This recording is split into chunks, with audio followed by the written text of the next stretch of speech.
Hello मित्रों, नमस्कार। सनातन coaching की इस ऑनलाइन व्यवस्था में आपका स्वागत है। मित्रों, इसके पहले वाली वीडियो में आपने पढ़ा अक्षांश रेखाएं। अक्षांश रेखाएं क्या होती हैं, ये आपने पिछले वीडियो नंबर 9 में पढ़ा है। आज जो है हम पढ़ेंगे देशांतर रेखाएं। ये अक्षांश रेखाएं और देशांतर रेखाएं मित्रों ग्लोब पर काल्पनिक खींची गई हैं।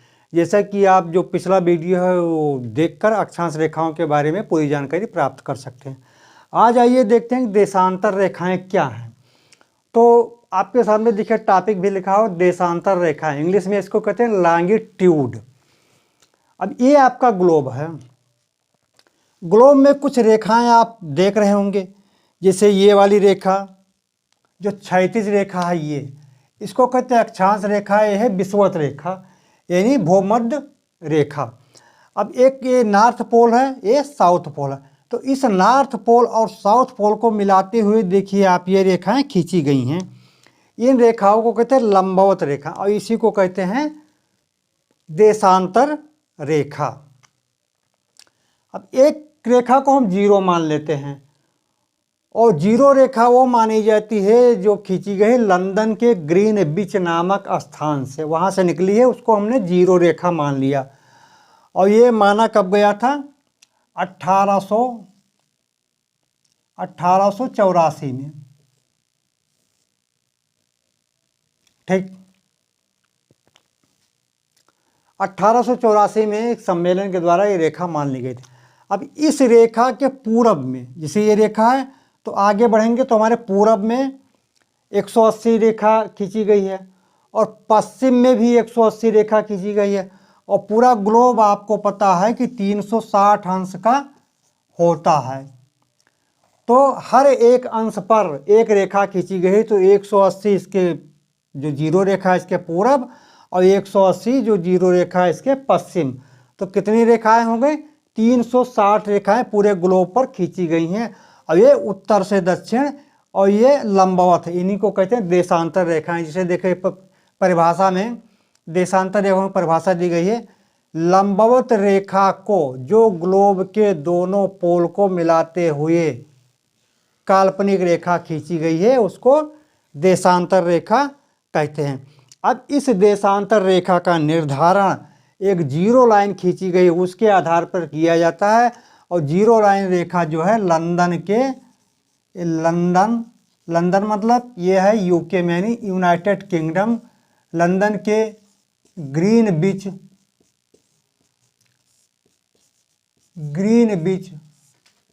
नामक स्थान से खींची गई है।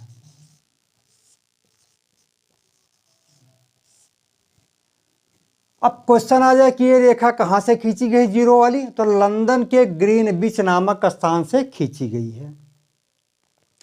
ठीक, अब ये कितनी टोटल रेखा हैं?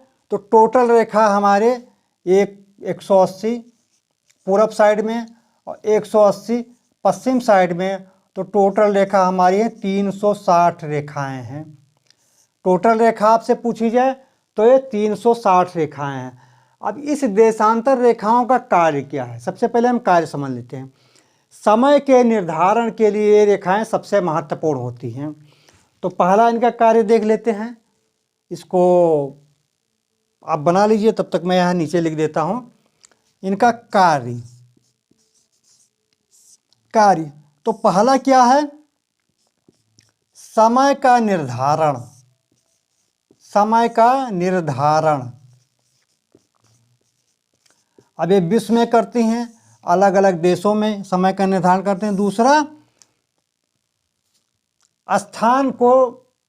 स्थान बताने के लिए, इन्हें स्थान की स्थिति बताने के लोकेशन के लिए। दूसरा क्या है? लोकेशन के लिए इनका जो कार्य है, लोकेशन के लिए। वहीं आपने अक्षांश रेखाओं में देखा था जलवायु कटिबंध को ये बताती हैं, कहाँ पर शीत जलवायु होगी, कहाँ पर उष्ण जलवायु होगी। लेकिन ये रेखाएं जलवायु से संबंधित नहीं होती हैं, ये केवल समय के निर्धारण का कार्य करती हैं और लोकेशन बताने के लिए। और संख्या इनकी कितनी होगी? 360, 180 पूर्व दिशा में, 180 पश्चिम दिशा में। तो इन रेखाओं के बीच की दूरी देख लेते हैं।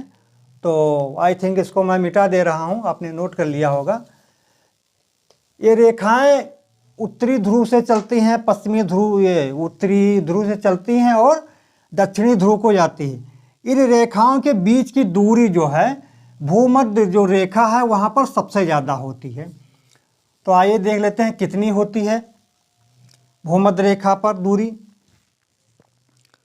तो भूमध्य रेखा पर ये रेखाएं, ये फिर से मैं ग्लोब बना दे रहा हूँ ताकि आप ग्लोब के द्वारा ही पता कर लें, ग्लोब के द्वारा ही ये चीज़ निश्चित कर लें। अब ये मान लीजिए जीरो रेखा है जो लंदन के ग्रीनविच से खींची गई है। ये दूसरी रेखा है।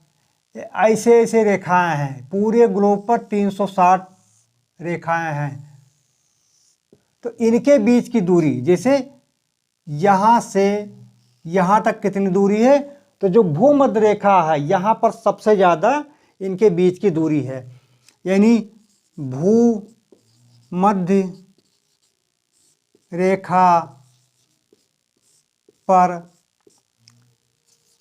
इनके बीच सबसे ज़्यादा दूरी है। कितनी है? 111 किलोमीटर पॉइंट 32, यानी 111.32 किलोमीटर।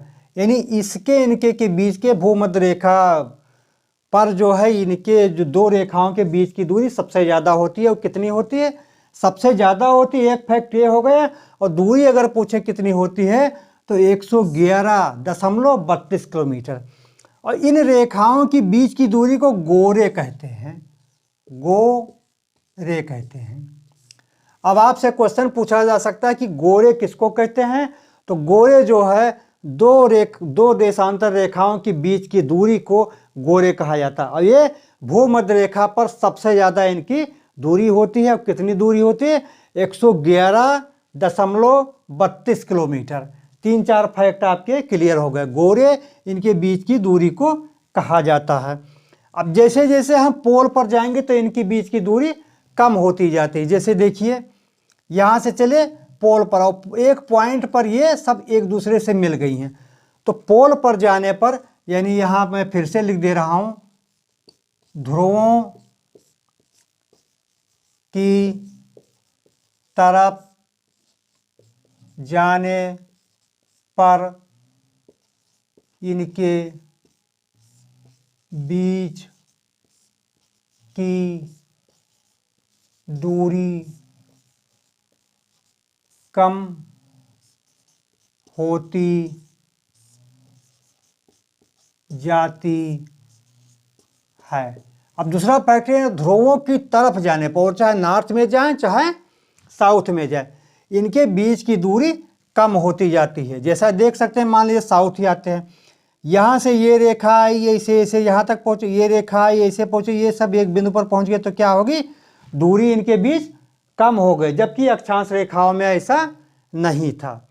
तो भूमध्य रेखा पर इनके बीच की दूरी सर्वाधिक होती है। वो दूरी होती है 111.32 किलोमीटर। और इनके बीच की दूरी को क्या कहते हैं? गोरे कहते हैं। एक गोरे कई बार एग्जाम में पूछा जा चुका है। पूछा जाए आपसे कि गोरे क्या है, तो आप तुरंत समझ जाइए कि दो रेखाओं के बीच की दूरी को गोरे कहते हैं।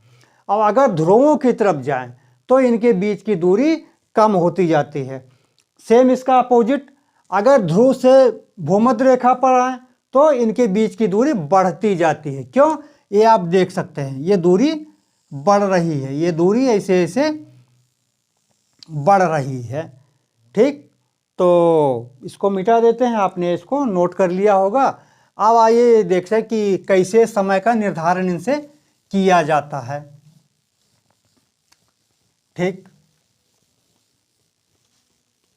कैसे समय का निर्धारण इनसे किया जाता है। तो एक पहले ग्लोब बनाते हैं। ग्लोब से ही आप समझिए, ये आपका ग्लोब हो गया। ये और पृथ्वी जो है पश्चिम से पूरब यानी इस साइड से, ये आपका पश्चिम है, ये आपका पूरब है, पूरब। तो पश्चिम से पूरब पृथ्वी 24 घंटे में एक चक्कर अपना लगा लेती है, यानी 24 घंटे में एक चक्कर, एक चक्कर, एक चक्कर।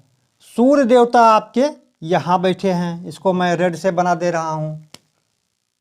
सूर्य मान लीजिए यहाँ पर है, यानी सन, सन से क्या हुआ, सूर्य हुआ।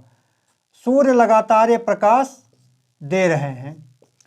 अब पृथ्वी का वो हिस्सा जो सूर्य के सामने होगा वहाँ पर दिन होगा, और जो पृथ्वी के सूर्य के सामने नहीं होगा वहाँ पर रात होगी। और इस 24 घंटे पर कहीं तो दिन होता रहता है, कहीं पर रात होती रहती। और इसमें आपको बताया गया है कि 360 अंश का कोई भी ग्लोब होता है और एक अंश पर एक रेखा खींची गई है, तो 360 रेखाएं हैं। और ये 360 रेखाएं 24 घंटे में हर रेखा सूर्य के सामने आती है और वहीं पर प्रकाश होता है, और जो इसके पीछे होता है वहाँ पर प्रकाश नहीं होता है। तो अब आपसे ये कहा जाए कि 360 अंश, 360 अंश जो है 24 घंटे में पृथ्वी घूम जाती है। तो एक घंटे में कितना हुआ, 15 अंश, यानी 15 डिग्री घूमने पर कितना समय लगेगा पृथ्वी को, 60 मिनट का, 60 मिनट का, ठीक, 60 मिनट का। और अगर ये कहा जाए कि एक अंश घूमने पर, 1 डिग्री घूमने पर, तो कितना लगा, 4 मिनट, 15 चौको 60, ठीक। तो यहाँ कैलकुलेशन जान जाइए, 24 घंटे में पृथ्वी एक चक्कर लगा लेती तो 360 अंश उसका पूरा हो जाता है। तो 24 से इसको भाग दे दीजिए तो आया 15, 15 डिग्री, 15 डिग्री को घूमने में कितना समय लगा, 60 मिनट लगा। और एक अंश को घूमने में कितना समय लगेगा, 4 मिनट का समय लगा, ठीक। अब मान लीजिए यहाँ 0 डिग्री जो है, जो ग्रीनविच की लाइन है, 0 डिग्री पर ये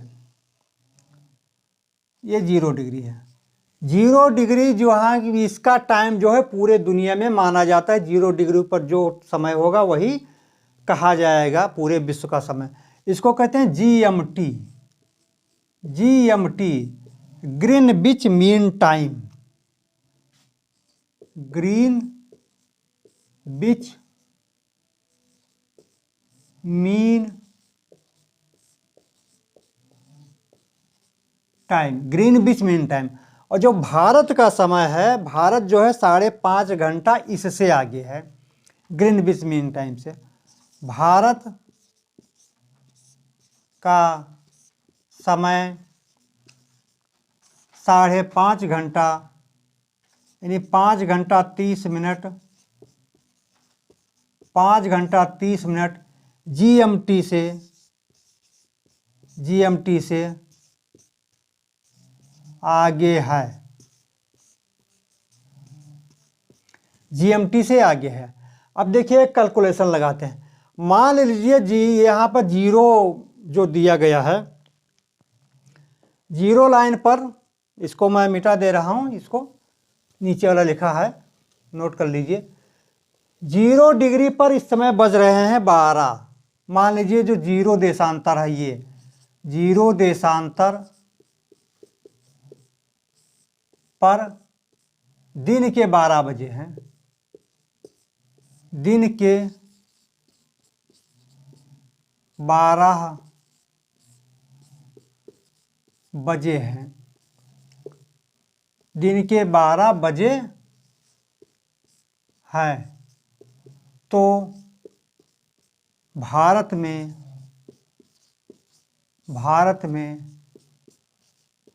क्या समय होगा। अभी मान लीजिए कोई क्वेश्चन आता है, एक क्वेश्चन है कि 0 देशांतर पर यानी ग्रीनविच लाइन पर दिन के 12 बजे हैं, दिन के 12, तो भारत में क्या समय होगा। अब आपको ये पता है कि ग्रीनविच या GMT से हम 5.5 घंटा आगे हैं। क्यों क्योंकि जो हमारा समय निर्धारण है वो 82.5 पूर्वी देशांतर पर है। अभी भारत में आएंगे तब आपको बताएंगे। तो भारत में क्या बजे हैं इसके अनुसार, तो जब 5.5 घंटा हम लोग इससे आगे हैं तो 12 में 5 जोड़ दीजिए, 12 सीधे, क्योंकि 82.5 हम लोग आगे हैं। भारत का समय कितना है, देखिए भारत का समय निर्धारण जो है, अभी भारत में आपको डिटेल से बताएंगे, बस आप इतना जान जाइए। भारत जो मानक समय है भारत का वो 82.5 पूर्वी देशांतर पर है, पूर्वी देशांतर पर है। तो 82.5 हम लोग आगे हैं। अब आपने ये पढ़ा है कि 15 डिग्री पार करने में 1 घंटा लगता है, तो जब 15 डिग्री पार करेंगे तो कितना लगेगा, 1 घंटा लगेगा।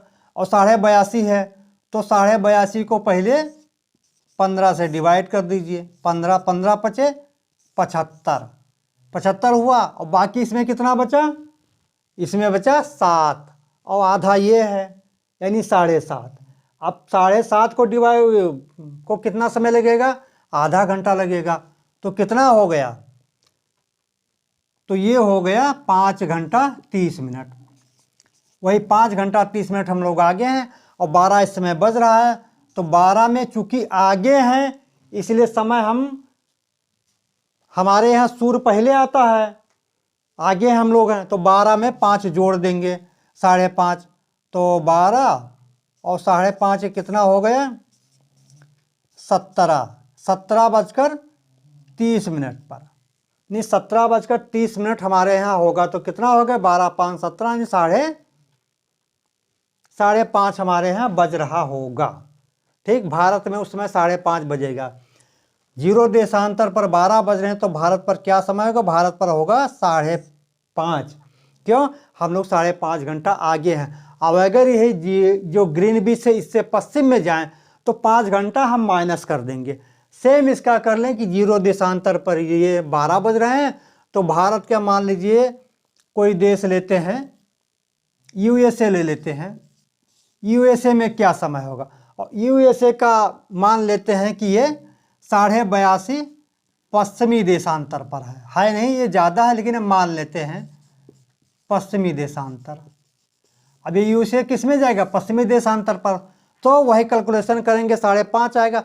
अब 5.5 इसमें से घटा देंगे क्योंकि सूर्य यहाँ तो बाद में तो आ रहा है, तो 5.5 जब इसमें से घटा देंगे तो कितना आएगा, 12 में से 5 घटाए तो 7 5 12 और आधा, तो यहाँ कितना होगा, 6.5 होगा। अब 6.5 में ये जोड़ लीजिए कितना हुआ, तो ये हुआ 6 और 6 5 11 1 12, 6 5 11 6 5 11 1 12, हाँ ठीक। तो यहाँ पर 12 बज रहे हैं। देखिए ये 0 और ये कितना हुआ, 6 हुआ, और ये आपका कितना है, 6 5 11, तो 1 घंटा ये हो गया और 11 घंटा ये है, तो ये हो गया 12 घंटा, यानी 12 बज रहे हैं। ठीक, ये होता समय का निर्धारण इससे। अब आइए देखते हैं इनके बारे में कुछ और जानकारी। जैसे सूर्य जो है पृथ्वी पश्चिम से पूरब घूम रही है, तो जो ये पूरब का हिस्सा है ये सबसे पहले सूर्य के आगे आएगा। तो जो ग्रीनविच के आगे आएगा जो हिस्सा, वहाँ समय आगे रहेगा, ज़्यादा रहेगा, यानी वो उसमें जोड़ देंगे। ग्रीनविच वाले टाइम पर मान लीजिए ये यहाँ पर 0 बज रहा है, तो 0 में जब पूरब की तरफ जाएंगे तो समय को जोड़ते हुए चलेंगे, यानी समय को जोड़ देंगे। और अगर पश्चिम में जाएंगे तो समय को घटाते हुए चलेंगे। क्यों, क्योंकि समय पश्चिम में, सूर्य बाद में आता है। ठीक, अब आइए भारत की क्या स्थिति है।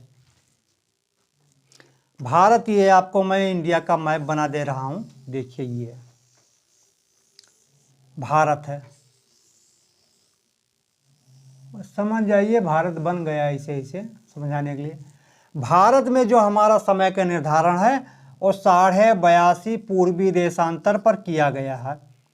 पूर्वी देशांतर, क्योंकि हम लोग पूरब में ही हैं, पूर्वी देशांतर पर किया गया। और ये रेखा अपने यहाँ इलाहाबाद या मिर्ज़ापुर से गुजरी हुई है। तो किन किन राज्यों से जाती है? पहला राज्य उत्तर प्रदेश, फिर मध्य प्रदेश, फिर छत्तीसगढ़, फिर उड़ीसा। कितने राज्य हुए? उत्तर प्रदेश, मध्य प्रदेश,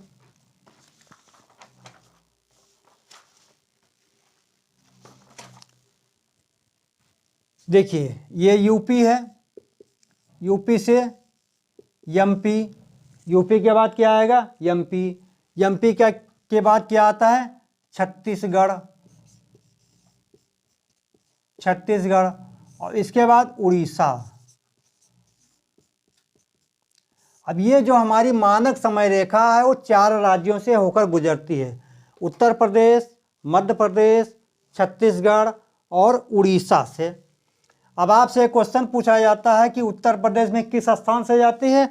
तो यहाँ मान लीजिए लिखा है आपके विकल्प में इलाहाबाद, इलाहाबाद जिसका नाम बदलकर हो गया है प्रयाग, या लिखा है नैनी, या लिखा है मिर्ज़ापुर, मिर्ज़ापुर, या लिखा है गौरीगंज,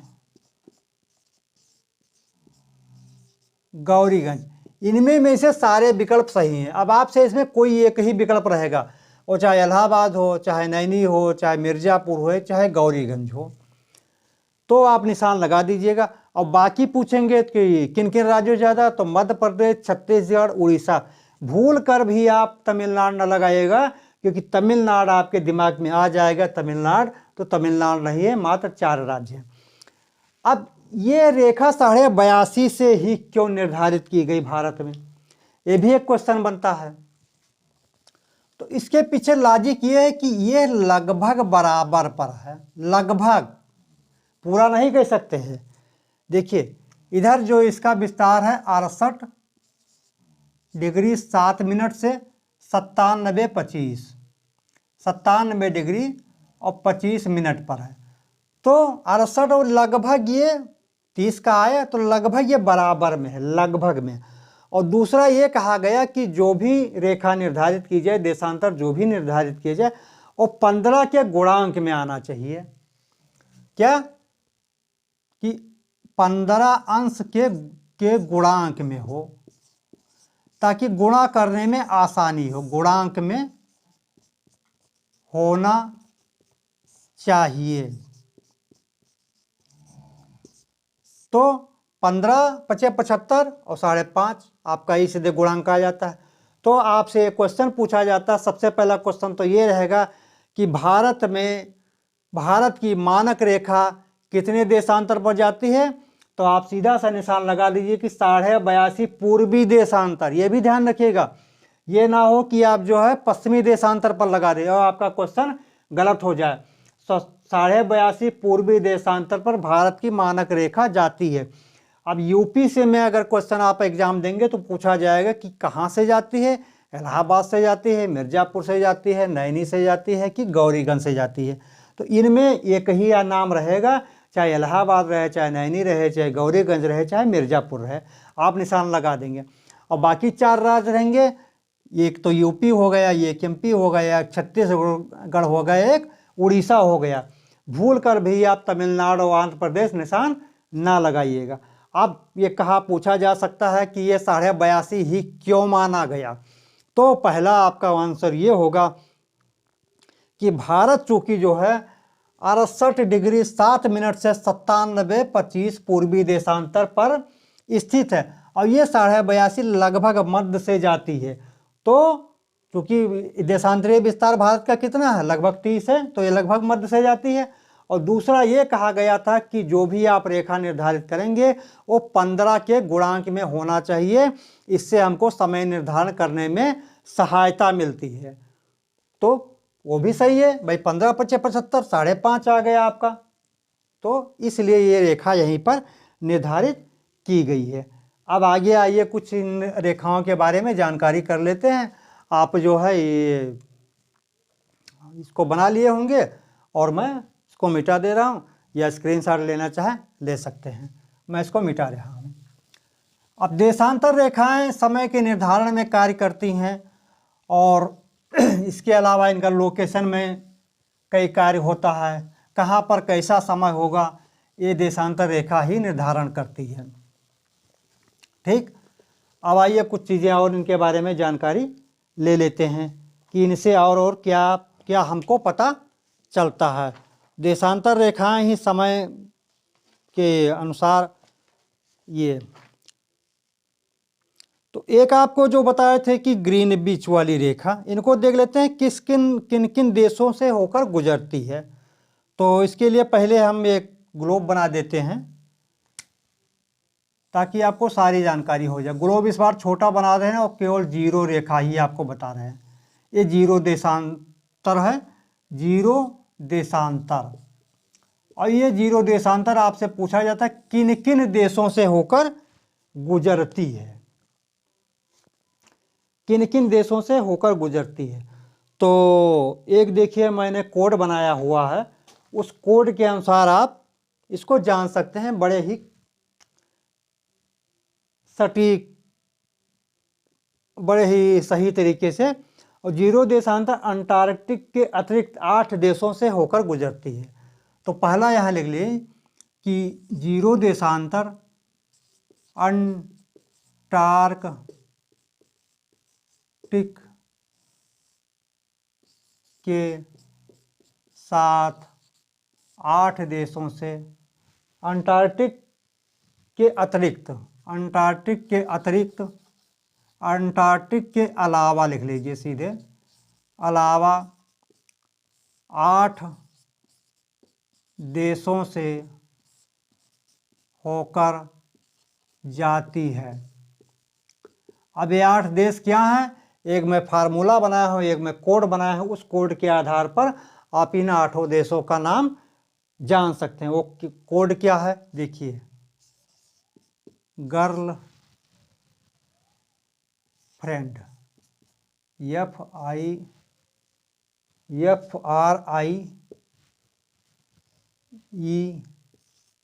FRIEND, गर्लफ्रेंड का ATM SBI का है सीधे, गर्लफ्रेंड का ATM SBI का है। ठीक, गर्लफ्रेंड का ATM SBI का है। अब इसमें पूरा आप इसको जान सकते हैं। तो जी से क्या है, घाना। सबसे पहले देखिए जी आया, घाना। जी से क्या है, घाना, घाना हो गया। और यप से क्या हो गया, ये आपका फ्रेंड ले आइए, यप से हो गया फ्रांस। ठीक, यप से क्या हो गया, फ्रांस हो गया। ये से क्या हो गया, यहां पर अल्जीरिया, अल्जीरिया, अल्जीरिया। टी से क्या हो गया, टोंगो, टोंगा, टोंगा हो गया।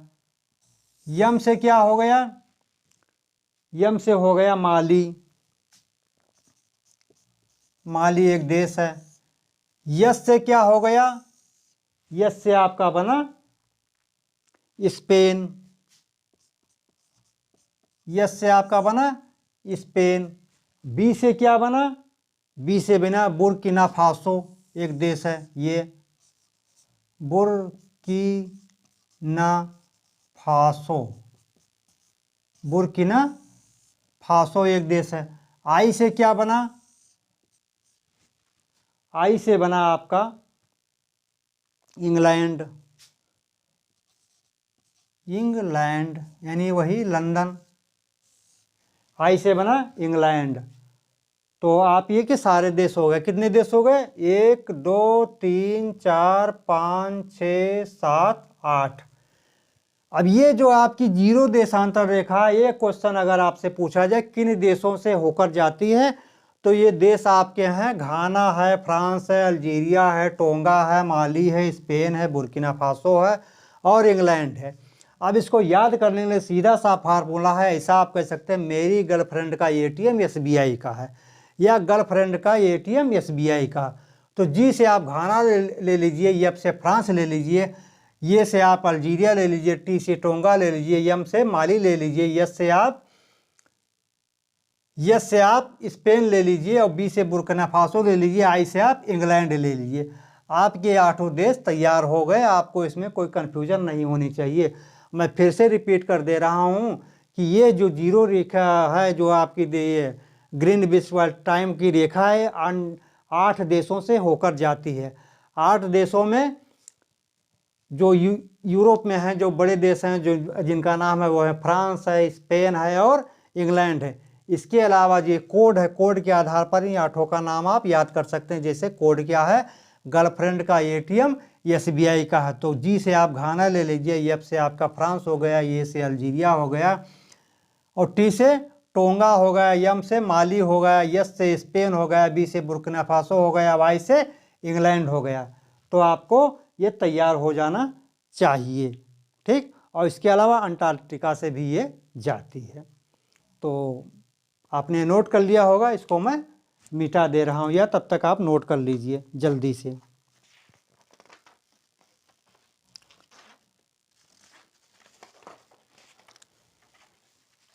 ठीक, अब आइए आगे बढ़ते हैं।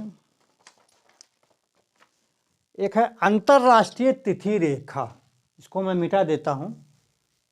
अंतर्राष्ट्रीय तिथि रेखा क्या है?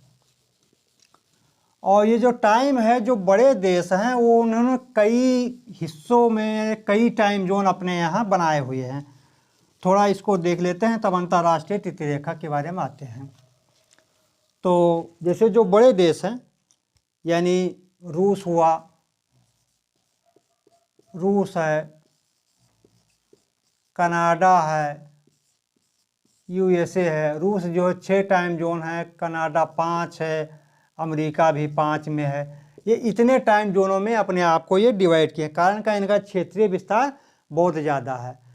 तो इनको आप थोड़ा नोट कर लीजिए। रूस 6 में है, कनाडा 5 में, यूएसए 5 में अपने आप को टाइम जोन में डिवाइड किया। इंडिया के बारे में भी चर्चा है कि इंडिया को भी अपना 2 टाइम जोन रखना चाहिए। अब आइए अंतर्राष्ट्रीय तिथि रेखा। अंतर्राष्ट्रीय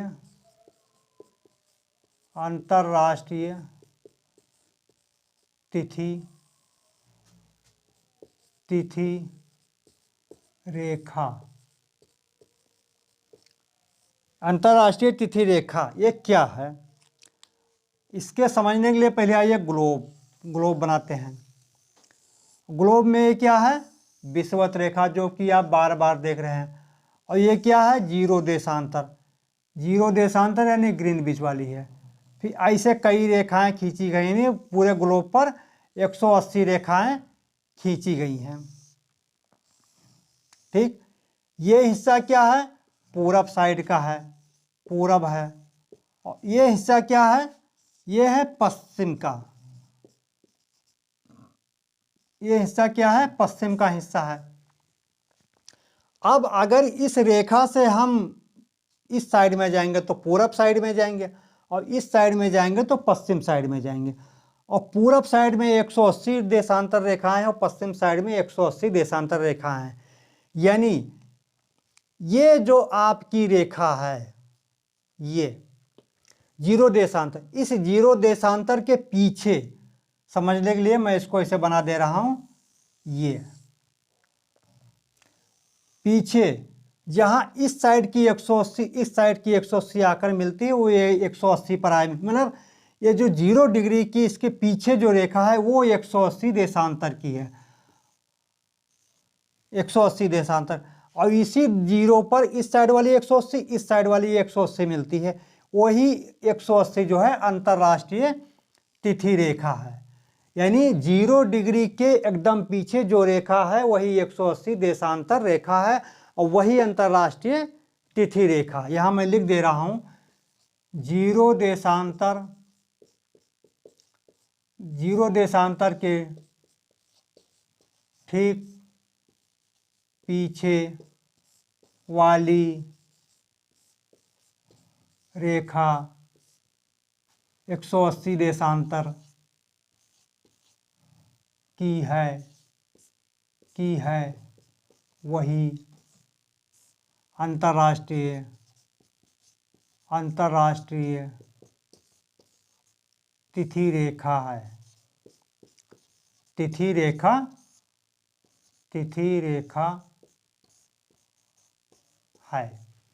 अब देखिए फिर से समझ लीजिए, ये आपकी 0 है और 180 इधर 180 इधर, मान लीजिए ये सामने है 180 इधर 180, तो 180 कहीं जाकर मिल तो रही है, और ये कहाँ पर मिल रही है, ठीक इसके पीछे मिल रही है, 0 के पीछे, इसमें देख सकते हैं। और यही 180 जो है अंतर्राष्ट्रीय तिथि रेखा है, यानी इस पर जो दिन होगा वो पूरी दुनिया का दिन माना जाएगा। अब इसको ना पूरब कहते हैं ना पश्चिम कहते हैं, इसका कोई नाम नहीं है। और ये रेखा जो है रूस के जो अमेरिका का जो बगल वाला हिस्सा अलास्का से खींची गई है। अब इस रेखा को खींचने से एक तो खींचा गया, अंतर्राष्ट्रीय तिथि अपना निर्धारित किया गया, लेकिन एक समस्या पैदा होगी कि एक ही राष्ट्र में 2 प्रकार के दिन होते थे, क्योंकि किन्हीं किन्हीं को बीच से काटी थी, तो इसी को 3 जगह मोड़ दिया गया है। तो यहाँ मैं लिख देता हूँ अंतर्राष्ट्रीय तिथि रेखा को 3 जगह 3 स्थानों पर मोड़ा गया है, मोड़ा गया है। अब वो किस किस स्थान पर मोड़े गए हैं, आइए उसका भी हम लोग अध्ययन कर लेते हैं।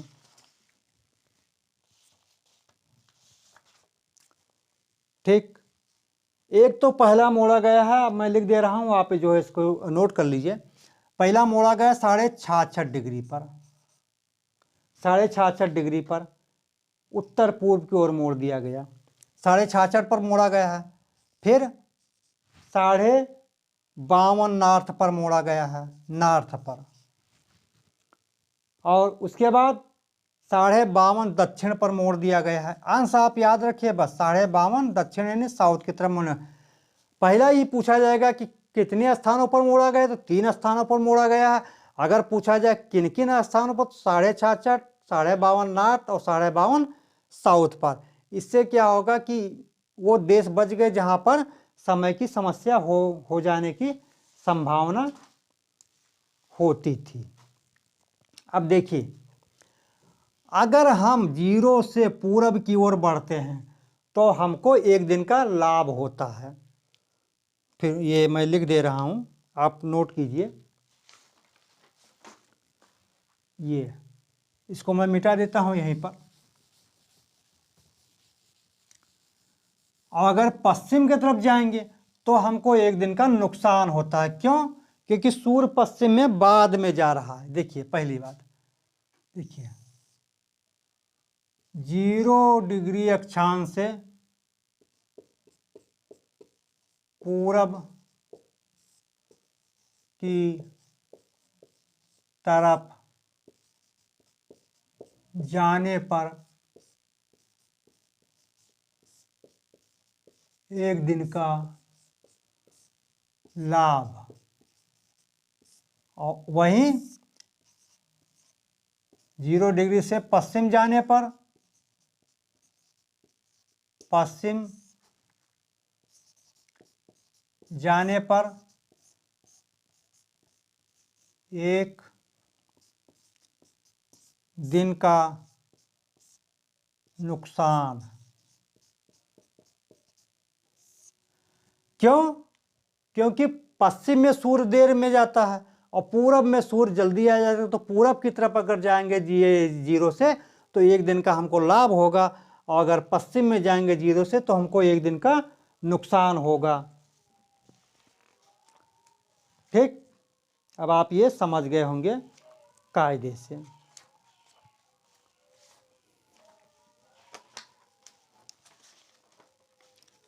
तो मित्रों, ये पूरा आपके देशांतर रेखाओं पर वीडियो था, और आप जो है इस वीडियो को बार बार देखिए, और अगर इसमें जो कुछ ना समझ में आया हो आप कमेंट बॉक्स में लिख सकते हैं।